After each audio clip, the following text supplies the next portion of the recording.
საღამომშვიდობისა პირდაპირ ეთერშია ქრონიკა 8 საათზე ხარ ეკვატორთან და ლეონ ჯავახიშვილთან ერთად. საღამომშვიდობის. ბრძოლა თვითგადარჩენისთვის შეკვეთილი სტადიებით, რისთვის იხდიან ნაციონალები ფულს ამერიკული ფარას ინფორმაცია გავლენიანი მედია საშუალებების რეპუტაციას არყევს. ოპოზიცია კრიზისს აღიარებს, სად მიდის ქვეყნის წინააღმდეგ მოქმედების გზა. განათლების და ჯანდაცვის ხარჯეფექტიანობით საქართველოს მთავრობა ევროპის საუკეთესო 20-ია. ჩენდლერის ინსტიტუტი კარგი მთავრობის 2025 წლის რეიტინგს აქვეყნებს. საწყდება უკრაინის სამშვიდობო შეთანხმების ბედი, შეხვედრები და დისკუსია ბერლინსა და ბრიუსელში.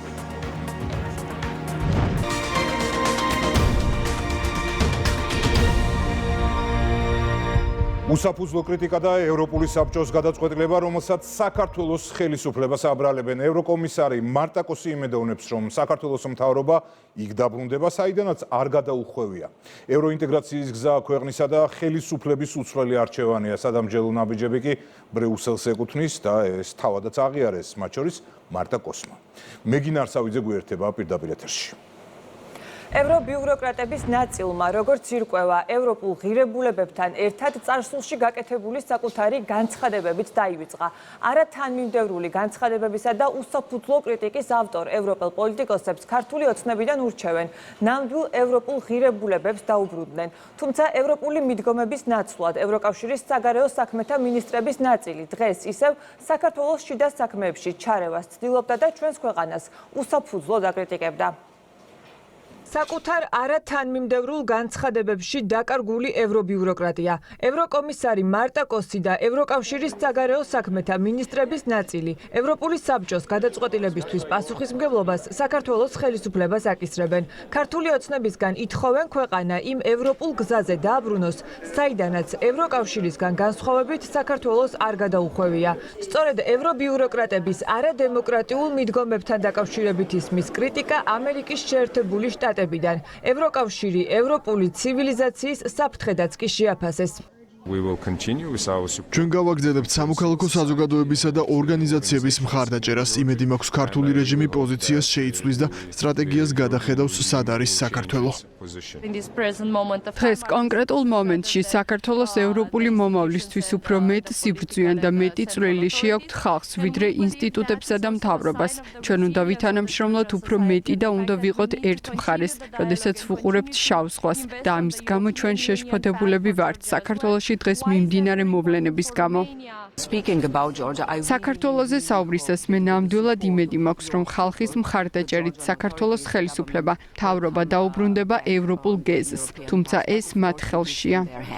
ამ გზავნილით მარტა კოსი წარსულში მის მიერ გაკეთებულ განცხადებას ეწინააღმდეგება, როცა აღიარა, რომ ევროკავშირში საქართველოს გაწევრების პროცესი ევროპულმა საბჭომ შეაჩერა და არა საქართველოს ხელისუფლებამ. საბჭოა ის, რომელიც გადაწყვეტილებას მიიღებს, მან შეაჩერა მოლაპარაკებები. გაწევრების გზაზე საქართველოს შემდეგ ეტაპზე გადასვლის შეჩერება, რომ ბრიუსელში მიღებული გადაწყვეტილებაა, ეს დღეს ოპოზიციამაც აღიარა. ეს ფაქტი იმ დროს დაადასტურეს, როცა საქართველოს ხელისუფლების დადანაშაულებას ცდილობდნენ. გადაწყვეტილება მანამდე მიღებული იყო სხვა კუთხით. თუ კონკრეტული ნაბიჯები გადაითმებოდა, არ მოხდებოდა რუსული კანონების მიღება, მაშინ გაგრძელდებოდა პროცესი. იმ ხარის, რომელსაც ეს შეთანხმება არ დაურღვევია, აქვს უფლება, რომ ეს შეთანხმება შეაჩეროს. ის, რომ საქართველოს შეაჩერა ევროინტეგრაცია, ეს პასუხისმგებლობა თავიდან ბოლომდე ეკისრება ქართულ ოცნებას. უსაფუძვლო კრიტიკის პასუხად ბრალდებების ავტორებს სახელისუფლებო გუნდიდან შეახსენეს, რომ სწორედ ევროკავშირის ბიუროკრატიაა აცდენილი ნამდვილ ევროპულ ღირებულებებს. კონკრეტული პოლიტიკოსების მიზანი კი ჩვენი ქვეყნის დასჯაა იმის გამო, რომ საქართველო იცავს სუვერენიტეტს, ეროვნულ ღირებულებებს და ინარჩუნებს მშვიდობას. ევროპულ გზას და ევროპულ ღირებულებებს პირველ რიგში უნდა დაუბრუნდეს ევროჩინოვნიკები და ევროკავშირის პოლიტიკური ხელმძღვანელობა სწორედ ევროჩინოვნიკების და იმ არაფორმალური მმართველობის მხრიდან საქართველოზე ზეწოლის ფონზე იყო პრაქტიკულად იქვე ბრიუსელში მიღებული გადაწყვეტილება საქართველოსთან შეეჩერებინათ შემდგომი პროცესი, ჩვენ გვაქვს ჩვენი საგარეო კურსი, რომელსაც ვახორციელებთ და ჩვენ კიდევ ერთხელ ვამბობთ, რომ 2030 წლისთვის ყველა კანდიდატ სახელმწიფოსთან შედარებით საქართველო იქნება ყველაზე მსად ევროკავშირში გასასვლელიანი. ეს ყველაფერი გამოწვეულია იქიდან, რომ მარტა კოსის სხვათა და სხვათა ინტერესებში მყოფი პოლიტიკა არ გაატარა ქართულმა ოცნებამ, რითიც ჩაუვარდათ ნაცარში კოვზი იმ ომის და გლობალური ომის პოლიტიკის წარმართვაში, რომელსაც ასე ნათლად ვხედავთ, რომ ისინი აწარმოებენ უკრაინაში. მარტა კოსი საუბრობს იმ თემაზე, რაზედაც არაერთხელ ულაპარაკიათ საგარეო კურსის ხელმძღვანელებს, მელონის, შემდეგ კაია კალას, ბორელს იქამდე, რომ საქართველოს უნდა დაყვეს ინსტრუქციას, როდესაც გახდება მონაწილე იმ დაპირისპირებისა, რომელშიც ევროპა აქტიურად არის ჩართული და დღეს უკრაინელების ხელით და სისხლით იქმნიან გარკვეულ უსაფრთხოებას. არც მალავენ ამასთან დაკავშირებით თავის დამოკიდებულებას. ევროინტეგრაციის გზაზე ჩვენი ქვეყნის შეჩერება, რომ ევროკავშირში მიღებული გადაწყვეტილებაა, ამას საგარეო საქმეთა სამინისტროსთვის პაվել ჰერჩინსკის მიერ გაგზავნილი წერილიც ადასტურებს. ყველა ამ აღიარებას მედია არქივი ინახავს, ისევე როგორც იმ ცრუ ბრალდებებს, რომლითაც საქართველოს ინტერესების დაზიანებას ევროკავშირის თანამდებობის პირები უარგუმენტოდ ცდილობენ. Deep State-ის სახე-ცვლილების მცდელობა. ფილოსოფოსი ზაზა შათირიშვილი მსოფლიოში მიმდინარე პოლიტიკურ პროცესს აანალიზებს და მიიჩნევს, რომ ტრამპის ადმინისტრაციასთან დაკავშირებული მოლოდინი ცრუ აღმოჩნდა, ვინაიდან როგორც თავად აცხადებს, საქმე Deep State-ის მიერ დადგმულ სპექტაკლთან გვაქვს. საითმიდის ევროპა და რა ახალი ფის წესრიგისთვის იბრძვიან, სწორედ Deep State-ის სახელით ცნობილი ჩრდილოვანი ძალები. წერილის შესახებ რატი მეტრეველის სიუჟეტი. არაფორმალური ოლიგარქიული მმართველობის იმავე Deep State-ის გეგმა, რომ იმაზე ღრმა და მზაკრულია, ვიდრე ამას ერთი შეხედვით ხედავთ, ამაზე ზაზა შათირიშვილი უკვე დიდი ხანია მიუთითებს.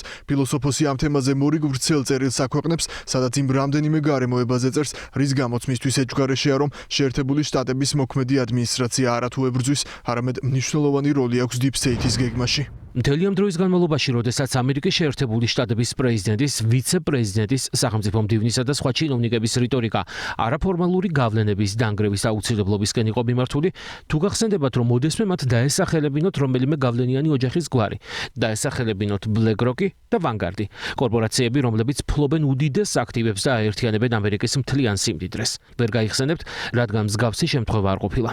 USAID, NED, George Soros-ი, სპეცსამსახურები, შუარგოლის მენეჯერები, როდესაც მოქმედი ადმინისტრაცია Deep State-ს არაფორმალურ ოლიგარქიულ მმართველობას უტევს, ძირითადად ამ სინდიკატს ახსენებს, მაგრამ საზოგადოება სულელი არ არის და კარგად აცნობიერებს, რომ ფონდებიც, ხელოვნურად შექმნილი ბიზნესმენებიც და შუარგოლის მენეჯერებიც სპეცსამსახურებში მხოლოდ შემსრულებლები არიან. მათ უკან კი სწორედ 10-15 ოლიგარქიული ოჯახი დგას, რომლებიც განკარგავენ ყველაფერს. ახალი ადმინისტრაციის პირობებში აქტიურად განიხილება საკითხი, რომ Deep State-ი ამერიკაში შესუსტდა და არაფორმალური ოლიგარქების მართვის ეპიცენტრმა ევროპის კონტინენტზე გადაინაცვლა. ზაზა შათირიშვილისთვის ეს რიტორიკაც კარგად გაწერილი გეგმის ნაწილია. არანაირი ევროპული და ამერიკული ოლიგარქები არ არსებობენ. ჩემი ერხსენებული 10-15 ოჯახი ასეულობით წლებია ერთად მოდიან, ერთად მოქმედებენ, უბრალოდ ახლა რებრენდინგის გეგმას საწყობს ფორმალური გაყოფა, რომ როგორმე ამერიკას ყურადღება მოაშორონ და სიმძიმის წენტრი ევროპაზე მოიტანონ. ფილოსოფოსი აქვე იხსენებს შტატების მოქმედი ადმინისტრაციის წინასაარჩევნო კამპანიის მთავარ დაპირებას, ბრძოლას LGBT იდეოლოგიის წინააღმდეგ. ქმედითი ნაბიჯების ნაკლებობა შათირიშვილს არწმუნებს, რომ ეს საკითხიც მხოლოდ საზოგადოების თვალის ასახვევად გამოიყენეს. იცით რა არ გააშუქა არც ლიბერალურმა და არც კონსერვატიულმა ამერიკულმა მედიამ. რესპუბლიკური პარტიის კვოტით დონალდ ტრამპის მიერ შერჩეული მოსამართლეებით დაკომპლექტებულმა უზენაესმა სასამართლომ განხილვაშიც კი არ მიიღო ერთნაირ სქესიანი პირების ქორწინების გაუქმების არჩევანი. ამის პარალელურად სწორედ ტრამპი იყო ის ადამიანი, რომელიც წინასაარჩევნო კამპანიის დროს პირობას აძლევდა ამერიკელ ხალხს, რომ კაცრად დასჯიდა ყველა იმ ადამიანს, რომლებიც ხელს უწყობდნენ სხვადასხვა მეთოდით სქესის შეცვლის ოპერაციებს. გინახავთ ვინმე დასჯილი. გინახავთ ეს თემა ტრამპის დღის წესრიგში. გინახავთ რომელიმე ექიმი განსასჯელის სკამზე. ცხადია არა. ზაზა შათერიშვილისთვის საყურადღებო აღმოჩნდა ის გარემოებაც, რომ უკრაინის ირგვლივ მიმდინარე მოლაპარაკებებში კორპორაცია BlackRock-ის მმართველი ლარი ფრანკი ჩაერთო. ანუ რა გამოდის? არაფორმალური მმართველობის უშუალო წარმომადგენელი, რომელსაც ბევრად უფრო დიდი გავლენები აქვს ვიდრე თავად ამერიკის პრეზიდენტს, პირადად ხელმძღვანელობს ევროპის კონტინენტზე ვითარების გადალაგების პროცესს. ამიტომ მინდა მიმართო ამერიკის შეერთებული შტატების პრეზიდენტს, რომელ Deep States არაფორმალურ ოლიგარქიულ მმართველობას ებრძვის. ვის გამო უცხადა ბრძოლა? ბიუროკრატიაში შუარგოლის მენეჯერებს, ოლიგარქების მიერ ხელოვნურად შექმნილ მილიარდერებს, წინა პრეზიდენტს არაფორმალური მმართველობის გეგმაში სწორედ ამ კავშირის დაშლა, ბოლო დროს შტატებიდან მოხშირებული გზავნილები ევროპის დასუსტებისა და ნგრევის პირას ყოფნაზეც ფილოსოფოსისთვის სწორედ ამის მანიშნებელია. თავიანთი გაფუჭებულის სააშკარაოზე გამოტანით და წვრილფეხა აგენტებზე სხვადასხვა ევროპული ქვეყნის მეთაურებსა და ევროკავშირის აგენტურულ ხელმძღვანელობაზე გადაბრალებით მათ სისრულეში მოჰყავთ გეგმის შემდეგი ნაწილი, რომელსაც ევროკავშირის დაშლა, ქვეყანათა შორის არსებული ეკონომიკური კავშირების საბოლოოდ გათიშვა და გაერთიანების გაუქმება უნდა მოჰყვეს. ახლა კი გეგმის კულმინაცია, ეკონომიკური კავშირების მოშლის შემდეგ კრიზისში აღმოჩენილი ქვეყნებისთვის გარდაუვალ საჭიროებად შეიქმნას ახალი მმართველობის სტილის ჩამოყალიბება, რის შემდეგაც ოლიგარქიული მმართველები მზად არიან ქვეყნებს ეტაპობრივად მათი, ანუ კორპორაციული მმართველობა შესთავაზონ. ჩემი გათვლებით, უახლოეს რამდენიმე წელიწადში ეს მოდელი საცდელად ერთ-ერთ ქვეყანაში დაინერგება. ეს იქნება არაფორმალური ოლიგარქიული მმართველობის პირდაპირი დაკანონება. ისინი უკვე არა პოლიტიკოსებად წოდებული აგენტურის ხელით, არამედ დანიშნული მენეჯერებით მომართავენ ქვეყნებს. კიდევ უფრო მეტი სიმძაფრით აღაზევებენ LGBT პროპაგანდას, კიდევ უფრო მეტი ინტენსივობით განავრცობენ ფსევდოლიბერალურ იდეებს და ადამიანს გადააქცევენ სრულიად უუფლებო, არჩევნებ წართმეულ და უფლება აყრილ არსებად, რომელსაც აღარ ექნება არც იდეოლოგია, არც რწმენა, არც ოჯახის სიყვარული და არც იდენტობა. კორპორაციული მმართველობის პირობებში საერთოდ გაუქმდება სახელმწიფო არსი, ხოლო მოქალაქეები გახდებიან კონკრეტული ოჯახების მომსახურე პერსონალი. რაც ყველაზე ტრაგიკულია LGBT პროპაგანდის შედეგად, ადამიანთა უმეტესობა უარსიტყვის საკუთარ სქესზე და მოგონილი გენდერული იდენტობის საფარქვეშ ცხოვრების გაუღმართებული წესი ნორმად დაკანონდება. ზაზა შათერიშვილის თქმით, ამ გეგმის სისრულეში მოყვანის მთავარი არაღად არაფორმალური მმართველები პროპაგანდას იყენებენ. მასთან ბრძოლის გზა კი საქართველოსთვის სამშობლოს ცნების, ისტორიის, რწმენისა და ტრადიციების შენარჩუნებაზე გადის. ბრძოლათვით გადარჩენისთვის შეკვეთილი სტატიებით ამერიკული ფარას ინფორმაცია გავლენიანი მედია საშუალებების რეპუტაციას არხევს. ნაციონალები ლობიზმით სარგებლობას ადასტურებენ, ის რაც ხმამაღლა ვერ თქვეს, მათ მიერ დაფინანსებულ პუბლიკაციებში აისახა. რისთვის იხდიან ფულს? ნინო არღლიანის სიუჟეტი. პოლიტიკურ და ფინანსურ კრიზისში მყოფი ნაციონალური მოძრაობა ფულს საქართველოს წინააღმდეგ ლობიზმისთვის არიშურებს. პოლიტიკო, როიტერსი, ვაშინგტონ ეგზამინერი ამ ხმაურიანი სათაურების უკან გადახდილი მილიონები ამერიკულმა ფარამ გაასაჯაროვა. დოკუმენტებით ირკვევა, რომ შემკვეთი, ანუ ნაციონალური მოძრაობა ბევრ ფულს არც მეტი არც ნაკლები საქართველოს წინააღმდეგ კამპანიაში იხდის. აქ რამდენიმე სტატიის სათაურია იმ მედია გამომცემლობების, რომელთა სახელებიც ფარას დოკუმენტებში ფიგურირებს და პირდაპირ დაკავშირებულია ნაციონალური მოძრაობის მიერ გადახდილ მილიონ ლართან. აბა თუ მიხვდებით ობიექტურ მოცემულობას აღწერენ, ისინი თუ ნაციონალური მოძრაობის ნარატივს იმეორებენ, რა თქმა უნდა პირდაპირ ნაციონალურ მოძრაობას ახმოვანებენ და ეს საქართველოს წინააღმდეგ წარმოებული კამპანიაა. პარლამენტის ვიცე-სპიკერის მხილების შემდეგ ნაციონალური მოძრაობა უხერხულ მდგომარეობაში აღმოჩნდა. ირაკლი პავლენიშვილის კომპეტენცია ლობისტების დაქირავების აღიარებას ეყო, თუმცა რა სითხოვს მისი პარტია მილიონების სანაცვლოდ, ამის თქმას ვერ. ლობიზმში თანხას ვუხდით იმიტომ, რომ საქართველოს არ დაკარგოს კონტაქტი პოლიტიკურ საზოგადოებასთან ამერიკაში და საქართველოს საკითხები და პრობლემები იყოს აქტუალური ამერიკულ პოლიტიკურ სისტემაში. რაში იხდის ფულს ნაციონალური მოძრაობა, ის რასაც პავლენიშვილი ვერ ამბობს, შეკვეთილი სტატიების ხმაურიანი სათაურები ადასტურებს. მართველი პარტია ნაციონალური მოძრაობის დაკვეთით გამოქვეყნებული სტატიების უკან ქვეყნის წინააღმდეგ კარგად დამუშავებულ სცენარს ხედავს.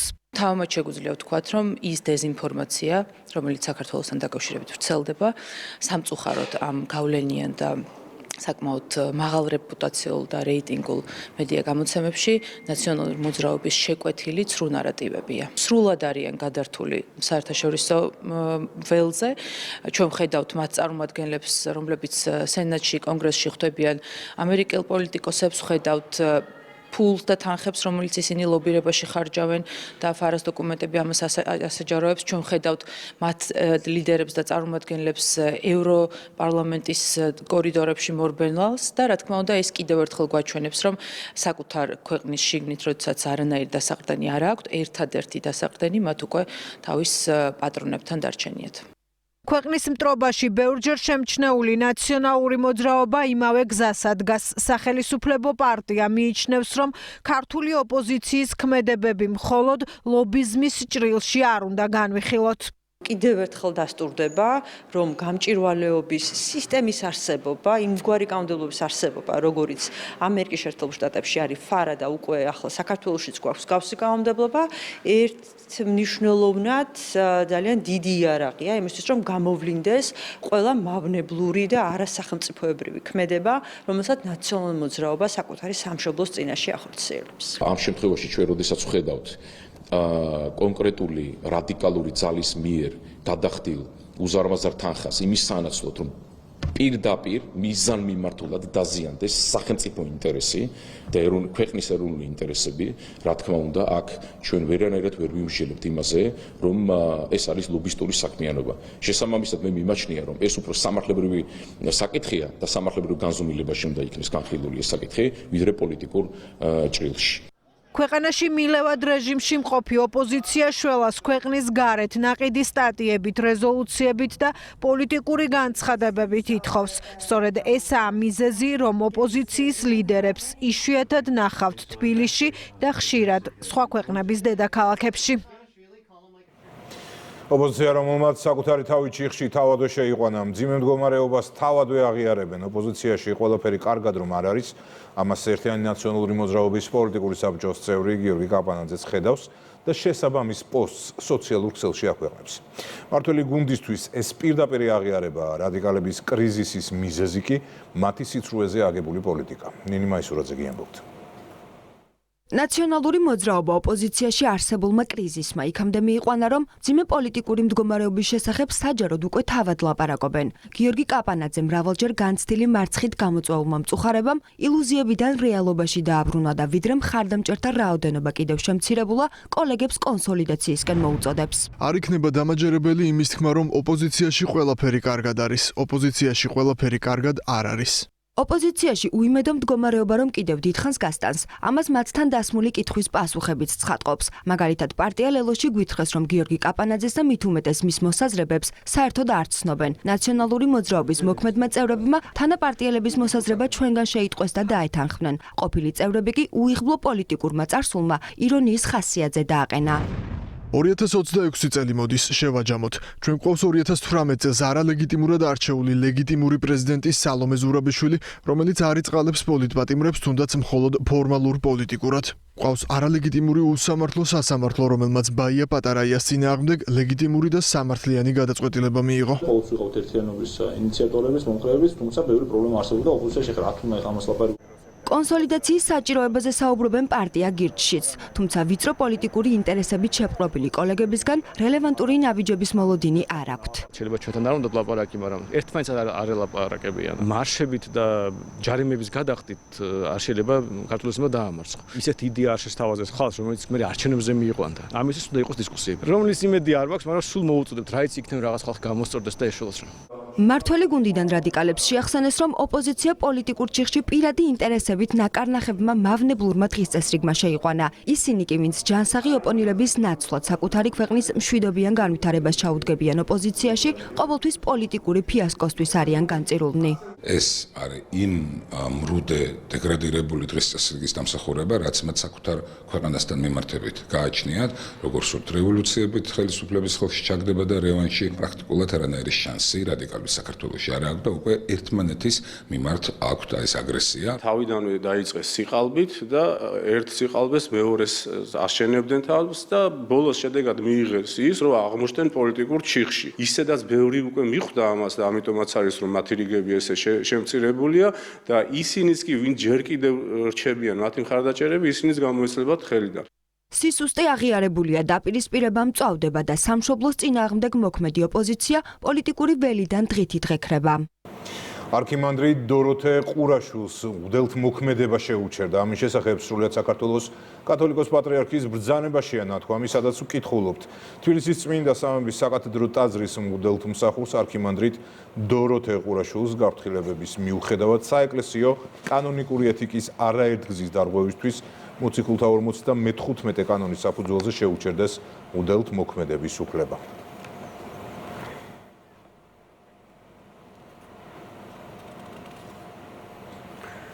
ცვლილებების საბაჟო კოდექსში პოლიციელთა სოციალური დაცვის გარანტიების გაუმჯობესება და პრევენციის არასაპატიმრო სასჯელთა აღსრულების წესის და პრობაციის შესახებ კანონპროექტი.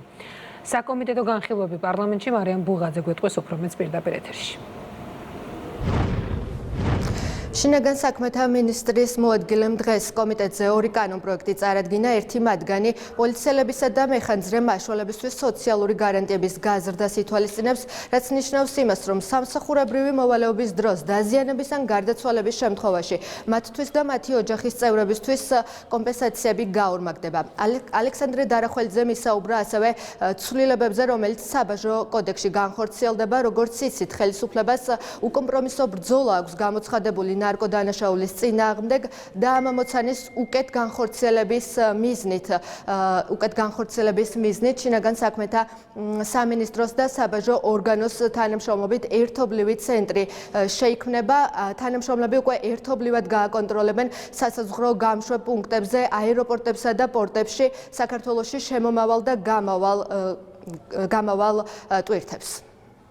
არაერთი ფაქტი დაფიქსირდა, როდესაც ადგილი ჰქონდა ნარკოტიკების გადაზიდვას და შინაგან საქმეთა სამინისტრომ საბაჟო დეპარტამენტთან ერთად არაერთხელ გამოავლინა მსგავსი ფაქტები, შესაბამისად მიღებული იქნა გადაწყვეტილება, რომ ერთობლივი სამუშაო ჯგუფები შეიქმნას თითოეულ სასაზღვრო გამშვებ პუნქტზე და თითოეულ პუნქტში, სადაც ხდება ტვირთების მოძრაობა, ზუსტად 16 სხვადასხვა განყოფილება დაემატა ცენტრალური კრიმინალური პოლიციის დეპარტამენტს, ამავე დროს შეიქმნება ერთი ცენტრალიზებული ასე ვთქვათ მართვის ორგანო, სამუშაო ჯგუფი, რომელიც 24 საათიან რეჟიმში გააკონტროლებენ საქართველოში შემომავალი და გამავალი ტვირთებს.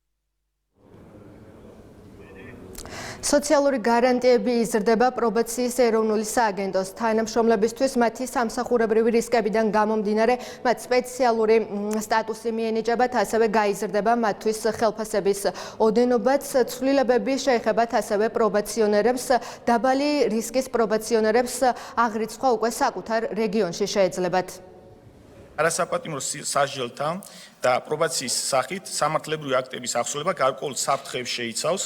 სააგენტოს მოსამსახურებს ურთიერთობა აქვს სხვადასხვა სიმძიმის რისკის მქონე, მათ შორის ძალადობრივი დანაშაულის ჩამდენ პირებთან. სააგენტოს მოსამსახურებს და ჩვენ აქ გულისხმობთ საშტატო პოზიციას, მიზანს შეწონილია მიენიჭოთ სახელმწიფო სპეციალური წოდება. მოსამსახურის შრომის ანაზღაურება და სოციალური დაცვა აქ მნიშვნელოვანია, რაც არის ამ ჩვენი კანონპროექტის ძირითადი ფუნდამენტი, რადგანაც ჩვენს მოსამსახურეს მიეწოდება თანამდებობრივი სარგო, წელთანამსახურების დანამატი.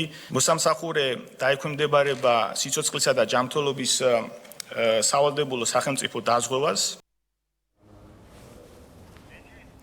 დღის ბოლოს ბიუროს სხდომა გაიმართა, სადაც დაინიცირდა გიორგი გახარიას გუნდის ინიციატივა დროებითი საგამოძიებო კომისიის შექმნასთან დაკავშირებით. მათ სურთ, რომ პარლამენტმა შეისწავლოს, რა საშუალებებს იყენებდნენ შესაბამისი უწყებები ნოემბერ-დეკემბერში ძალადობრივი აქციების მიმდინარეობისას. როგორც იცით, გიორგი გახარიას გუნდი პარლამენტში 12 დეპუტატით არის წარმოდგენილი, ხოლო დროებითი საგამოძიებო კომისიის შესაქმნელად 50 დეპუტატის მხარდაჭერა საჭირო, სწორედ ამიტომ ქართულ ოცნებაში მიაჩნიათ, რომ ახლა ქვეყნიდან გაქცეული გახარიას გუნდი გარე ძალების დავალებების შესრულებას ცდილობს. ასევე ითქვა ისიც, რომ სახელმწიფო უსაფრთხოების სამსახურის გამოძიებამ ყველა კითხვას გასცა პასუხი, ხოლო თუ დამატებითი ინტერესი არსებობს, საქართველოს ხელისუფლებამ მზადაა, რომ ინფორმაცია საერთაშორისო ინსტიტუტებს მიეწოდოს. დღესაც საზოგადოებაში არის სხვადასხვა მოსაზრება, სხვადასხვა პოზიცია, რომ შესაძლოა წყლის ჭაურში გარეული იყო აკრძალული ქიმიური ნივთიერებები. ჩვენთვის საზოგადოების ჯანმრთელობა არის მნიშვნელოვანი. გამოძიების ჩატარდა კვალიფიციური დასკვნა დაიდო. არ შეძენილი ყოფილა ნაცების დროს მაშინაც სადაც ეჭვი ქონდა და შესაბამისად გამოყენებული ვერ იქნებოდა. გახარიას პარტიის წარმომადგენელი რო საუბრობს, რომ ადამიანების ჯანმრთელობა აინტერესებს, ეს უკვე ძალიან ცინიკურია და უნდა გრცხვენოდეთ. თქვენ რო გურცხველი იყოთ, განცხადებას კი არ წაიკითხავდით, რიხიანად ზეპირად იტყოდით ყველაფერს, მაგრამ ვიცით, როდის ნერვიულობს ადამიანი, როდესაც იცის, რომ მართალი არ არის და უხერხულ თავისი შინაგანი ბუნებისთვის მიუღებელ დავალებას ასრულებს. თქვენ უფროს, რომელიც გაქცეულია იმაში, აქვია გერმანიაში და უცხო ქვეყნის რეზიდენტი, არაფერი აღარ ეშველება და ნუ გაიზიარებთ მის ბეს ჩემი რჩევა იქნება. ჩვენს უფროსზე თქვენ უნდა გლობთ. ეს უკვე დაფიქსირებულია, რომ გახარიას ესენი უფროსად თვლიან. ნუ ცხადია, ეხლა როდესაც სოციალური წელი ჩათით გაიგეთ, რომ პარლამენტში უნდა შემოსულიყავით. შაშან საპარლამენტო არჩევნების დროს თქვენმა პარტიამ მიიღო 160,000 ხმა. წელს ადგილობრივი თვითმმართველობის დროს თქვენ მიიღეთ 50,000 ხმა. ასე რომ საზოგადოების სახელით რამდენად შეგიძლიათ საუბარი, ყოველ შემთხვევაში თქვენივე ამომრჩეველმა თქვენი პოზიციების გამო რა გაჩვენათ, რომ 3.9% აიღეთ ამ არჩევნებზე, ეს გამოჩნდა, ამიტომ არ არის საჭირო საზოგადოების სახელით საუბარი. ეს ცილისწამება ხილებული იქნა, კიდევ ერთხელ არავის არ აქვს მათაც კი ვინც ეჭვები გამოთქვეს და ჭორებს აყოლე, მათაც კი თქვეს, რომ არა, მათ არანაირი მტკიცებულება არ აქვს და მხოლოდ ვარაუდები იყო ეს ერთი და მეორე, ნდობასაც შეეხება პრემიერ-მინისტრმა განაცხადა, აგერ არის გამოძიება, აგერ არის მისი შედეგები, რელევანტურ საერთაშორისო ინსტიტუციებს თუ ექნებათ რაიმე კითხვა, მზად არის ხელისუფლება, რომ მიაწოდოს ყველა შესაბამისი ინფორმაცია. მიმდინარე კვირაში რიგარეშე სხდომებია ჩაანიშნული, რაც ნიშნავს იმას, რომ დროებითი საგამოძიებო კომისიის შექმნის და ასევე სხვა ყველა მნიშვნელოვან კანონპროექტთან დაკავშირებითაც კანონმდებლები პლენარულ სხდომაზე იმსჯელებენ. ვატფობ მარიამ ბუღაძე საუბრობდა პირდაპირ ეთერში. ინდიკატორი, რომელიც გაეროს მსოფლიო ბანკის ჯანდაცვის მსოფლიო ორგანიზაციისა და სავალუტო ფონდის თემატურ კვლევებს ეყრდნობა.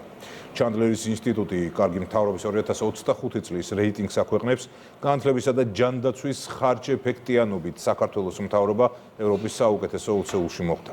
ვაგო მეზუნიშვილი გიამბობთ. ჩენდლერის ინსტიტუტის კარგი მთავრობის ანგარიშით განათლების და ჯანდაცვის ხარჯ-ეფექტიანობით საქართველოს მთავრობამ მაღალი შეფასება მიიღო. მსოფლიო რეიტინგში 36 ადგილი დაიკავა და ევროპის საუკეთესო 20-ში მე-14 პოზიციაზე გავიდა. ამ შედეგით ჩვენმა ქვეყანამ გაუსწრო დიდი შვიდეულის 6 სახელმწიფოს, ევროკავშირის, შენგენის ზონის და ნატოს წევრ 25 ქვეყანას, მათ შორის ამერიკის შეერთებულ შტატებს, დიდ ბრიტანეთს, კანადას, გერმანიას, საფრანგეთს, იტალიას, ლუქსემბურგს, უნგრეთს, პორტუგალიას, ბელგიას, დანიას, პოლონეთს, ავსტრიას, ჩეხეთს, სლოვაკეთს, სლოვენიას, ხორვატიას, ესტონეთს, ლატვიას, ლიეტუვას, რუმინეთს, ბულგარეთს, მონტენეგროს, ჩრდილოეთ მაკედონიას და თურქეთს. სოციალური პროგრამები, რომელიც არის შემუშავებული, მიმართული არის სიცოცხლის საშუალო ხანგრძლივობის გაზრდისკენ და ამას მოწმობს თუნდაც პენსიონერების გაზრდილი რაოდენობა. დაგეგმილი არის ზოგადი და უმაღლესი განათლების რეფორმა, რომელიც მოიცავს ორ ძირითად მიმართულებას. ეს არის ინფრასტრუქტურული ნაწილი და რაც ყველაზე მნიშვნელოვანი არის განათლების ხარისხის ნაწილი და ვფიქრობთ მომავალ წლებში უკეთესი შედეგები ექნება ამ კვლევებში საქართველოს. კვლევა, რომელიც ჩენდლერის ინსტიტუტმა გამოაქვეყნა, მნიშვნელოვნად ცხადყოფს, რომ საბიუჯეტო პოლიტიკა და პოლიტიკა, რომელსაც ეწევა საქართველოს სოციალური მიმართულებით განათლების ჯანდაცვის განვითარების კუთხით არის სამაგალითო სანიმუშო და საქართველოს ააგრძელებს ძლიერ განვითარებას მსოფლიოში. საერთაშორისო კვლევაში განათლების სფერო ფასდება იმის მიხედვით, თუ როგორ აისახება ერთ ადამიანზე გაწეული განათლების სახელმწიფო ხარჯი ახალგაზრდების განათლებასა და ჩართულობაზე, რაც სამი მაჩვენებლით განისაზღვრება: ადამიანის განვითარების ინდექსში შემავალი განათლების ინდექსი, ახალგაზრდების წიგნიერების დონე და იმ ახალგაზრდების წილი, რომლებიც არც სწავლობენ და არც მუშაობენ. ეს კიდევ ერთხელ მიუთითებს იმაზე, რომ ხელისუფლებისთვის მთავარი პრიორიტეტი არის თითოეული მოქალაქის კეთილდღეობა, რამე თუ ჯანდაცვისა და განათლების სექტორი არის ის კონკრეტული მიმართულებები, რომელიც ჩვენი თითოეული მოქალაქის ყოველდღიურ ყოფადობაზე აისახება და ამ სექტორში წინსვლა არის დამატებითი სტიმული, დამატებითი შესაძლებლობა. ჯანდაცვის სფეროს შეფასება დაფუძნებულია იმაზე, რამდენად ეფექტიანად ხარჯავს ქვეყანა ფულს ერთ ადამიანზე და რა შედეგებს იღებს ამ ხარჯვისგან. შედეგად ხანგრძლივდება თუ არა სიცოცხლე და როგორია სიცოცხლის გადარჩენის მაჩვენებელი.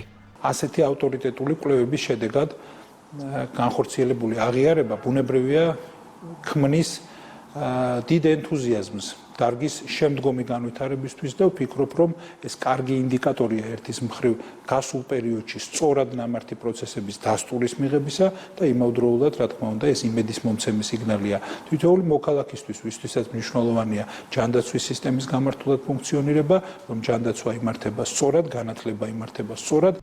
ხარჯთეფექტიანობის შეფასების ანგარიში ეყრდნობა გაეროს, მსოფლიო ბანკის, ჯანდაცვის მსოფლიო ორგანიზაციის და სავალუტო ფონდის კვლევებს.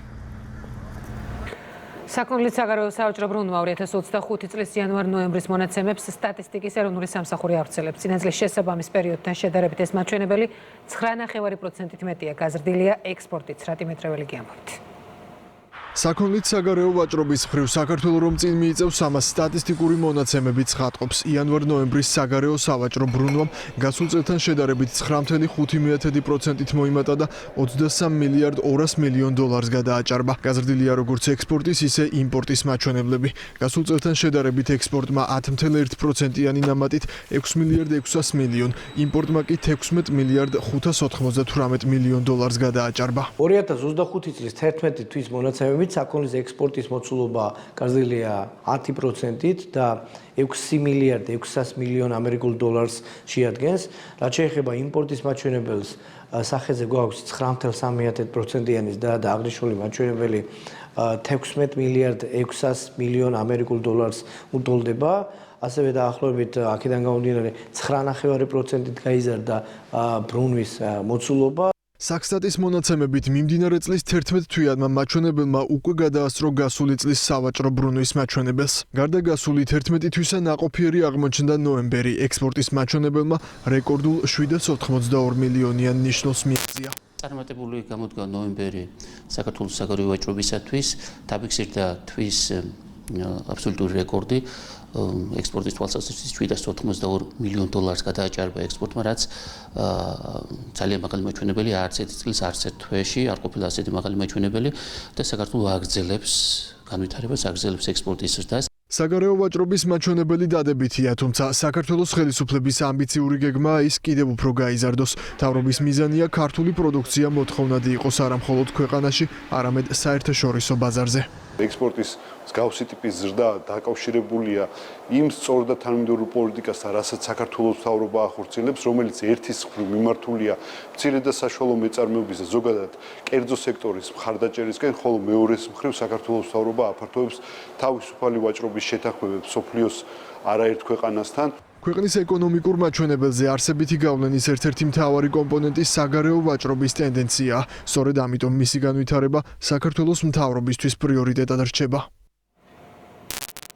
1.214.653 სწორედ ამდენი ადამიანია ესტუმრა ბოლო 11 თვეში საქართველოს დაცულ ტერიტორიებს. განსაკუთრებული პოპულარობით პრომეთეს მღვიმე, მარტვილის კანიონი, სათაფლია, ტირალას ეროვნული პარკი და წალკის კანიონი სარგებლობს.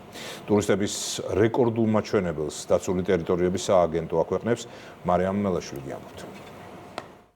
1.200.000-ზე მეტი ტურისტი და ისტორიული რეკორდი. საქართველოს დაცული ტერიტორიები ყოველწლიურად სულ უფრო პოპულარული ხდება. წინა წელთან შედარებით ბუნებრივი ძეგლები 12%-ით მეტმა ადამიანმა ნახა. პრომეთეს მღვიმე, მარტვილის კანიონი, სათაფლია, ტირალას ეროვნული პარკი და წალკის კანიონი. ეს ის ადგილებია, რომელიც საქართველოს წარსულზე გვიყვება და ჩვენი ქვეყნის მიმართ ინტერესს საერთაშორისო დონეზე ზრდის. დაცული ტერიტორიების სააგენტო ფიქრობს, რომ განავითაროს ეკოტურიზმი, მაგალითად ჩვენ ვაარსებთ 7 ახალ ტერიტორიას და აქაც შესაბამისი მცირე ეკოტურისტული ინფრასტრუქტურა მოიწყობა და მოგცემს ჩვენ საშუალებას ეს, რომ მოვახდინოთ სერვისების და ნაკადების დივერსიფიცირება. 293.000-ზე მეტი ტურისტი სტუმრობდა პრომეთეს მღვიმეს, რომელიც ერთ-ერთი საუკეთესოა დასათვალიერებლად და განსაკუთრებული მიკროკლიმატითაც გამოირჩევა. 1984 წელს აღმოჩენილ მღვიმეს სტუმრები როგორც საფეხმავლო გზით, ასევე ნავითაც ათვალიერებენ, რაც მათთვის მიმზიდველია. ეს მღვიმე ძალიან მომწონს. საქართველოზე უამრავი კარგი რამსმენია პოლონეთშიც მეგობრებისგან, ოჯახის წევრებისგან და სწორედ ამიტომ გადავწყვიტე აქ ჩამოსვლა. ზოგადად მღვიმეები მომწონს. რამდენიმე მღვიმე პოლონეთშიც ვნახე, მაგრამ ეს ყველაზე დიდია მათ შორის, რომელიც აქამდე მომინახულებია. პრომეთეს მღვიმე გამორჩეული ბუნების ძეგლია. და გამოირჩევა მხოლოდ საფეხმავლო ბილიკის სიგრძით, რაც 1400 მეტრს შეადგენს, ასევე სანაოსნო მონაკვეთით, სადაც 400 მეტრიან მონაკვეთზე ვიზიტორს შეუძლია ნავით გასეირნება და ღვიმის დათვალიერება. ვისაც ულამაზეს კანიონში ნავით გასეირნება სურს, მარტვილის კანიონი საუკეთესო არჩევანია. აქ ტურისტები სხვადასხვა ქვეყნიდან ჩამოდიან. წელს მარტვილის კანიონი 270,000-ზე მეტმა ვიზიტორმა დაათვალიერა. კოლხური ტყე და ჩანჩქერები კანიონს მეტად შთამბეჭდავს ხდის. აქ პირველად ვარ, ლამაზი ადგილია და მოხარული ვარ აქ რომ ვიმყოფები. იმედი მაქვს რომ აქ კიდევ დავბრუნდები. ვიზიტორებს შორის განსაკუთრებით პოპულარულია ნავით გასეირნება.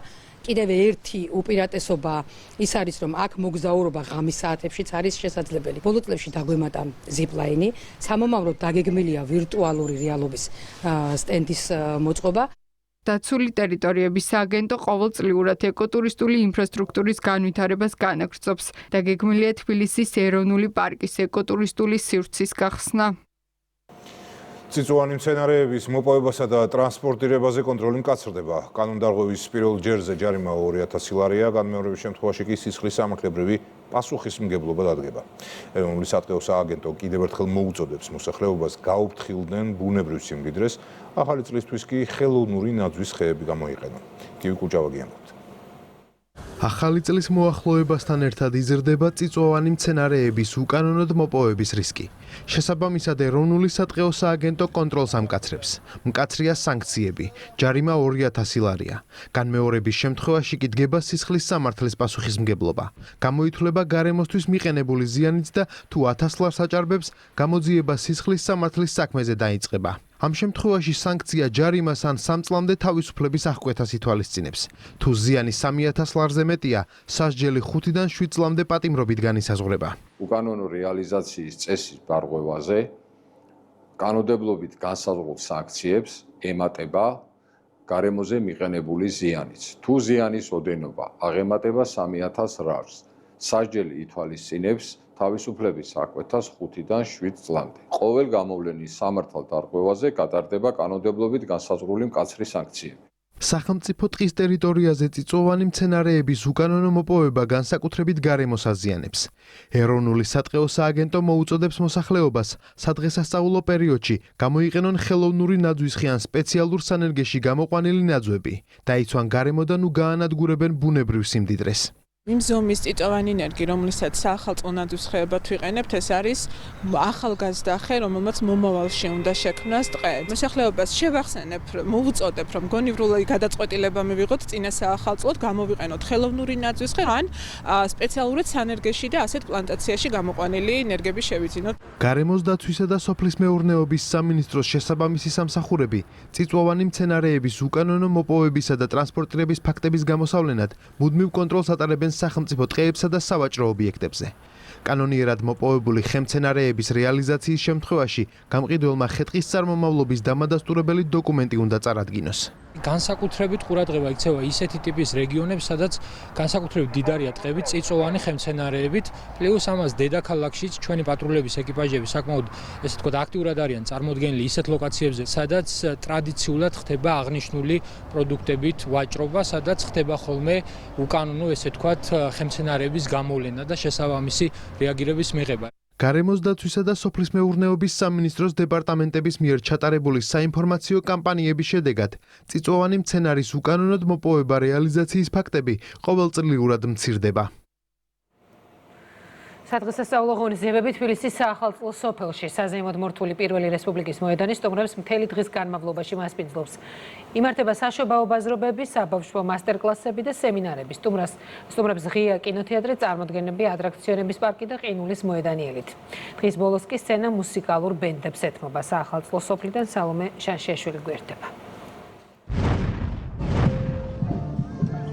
სიკეთით სავსე ქალაქი უკვე მეოთხე დღეა ეს სლოგანი პირველი რესპუბლიკის მოედანზე ოჯახებსა და სამეგობროებს სადღესასწაულო განწყობით აერთიანებს. საახალწლო სოფელი ულამაზესი დეკორაციებით და ინსტალაციებით არის მორთული თბილისის მთავარი ნაძვისხის ირგვლივ, რომელიც თამამად შეიძლება ითქვას, რომ ერთ-ერთი ყველაზე შთამბეჭდავია დღეს მსოფლიოში. აქ მოსულ ადამიანებს სხვადასხვა საინტერესო და სახალისო გასართობი აქტივობა ელით. აქვეა ყინულის მოედანი, მოედანი, საბავშვო სივრცეები, ღია კინოთეატრი და რა თქმა უნდა სანტას სახლი, სადაც პატარებს სანტა ელფებთან ერთად დახვდება. კულინარიული, მუსიკალური თუ თეატრალური ღონისძიებებით დატვირთული დღის ბოლოს სტუმრებისთვის სხვადასხვა სოლო შემსრულებლებისა თუ ბენდების კონცერტები იმართება. დღეს კი საახალწლო სოფლის მთავარი სცენა გუფილენს დაეთმო. ყველაზე სასიამოვნო არის ბავშვთა სივრცე, რომელიც ცალკე არის გამოყოფილი ბავშვებისთვის. ძალიან ლამაზია ჩვენი საახალწლო სოფელი და ყველას ულოცავთ ამ ბექშობა ახალწელს. თბილის სამ სეზონზე 5 წლის წინაც ვესტუმრე. დღეს კი ყველაფერი გაცილებით უფრო საინტერესოა. აღფრთოვანებული ვარ. სასიამოვნო განწყობაა ქალაქში. თბილისისგან უდიდეს სიყვარულს გრძნობ და ძალიან კომფორტულად ვარ. სიამოვნებს ამ სილამაზის ხილვა. ყველას კილოს დამდეგს, პირველ რიგში კილოს ჯანმრთელობას, ბედნიერებას და სიმშვიდეს მთავარია. მომწონს რომ წელს განსაკუთრებით ბევრი აქტივობა აქვს მცირეწლოვანი ბავშვებისთვის. ძალიან კარგია რომ აქ სანტა კლაუსის სახლიც არის და შიგნით მართლაც იხილავთ სანტას. წლევანდელი გარემო შარშანდელსაც ჯობია. ყველაფრით მოხიბლული ვარ. მე მოვედი ჩემეგოვართან თან და ჩემს დედიკოსთან ერთად. გილოცავ დამთენ ახალ წელს. ხვალინდელი სადღესასწაულო პროგრამა თბილისის ბიგ ბენდის კონცერტით დასრულდება. საახალწლო სოფელი 7 იანვარს შობას საზეიმო ღონისძიებით დაიხურება, ხოლო დედაქალაქის მთავარი ნაძვისხე და ყინულის მოედანი პირველი რესპუბლიკის მოედანზე 14 იანვრის ჩათვლით დარჩება. მადლობა საომე შანშიაშვილს. დღეს ყველა სიახლეს გააცნობით იმედი ნიუს-ჭისა. ნახვამდის.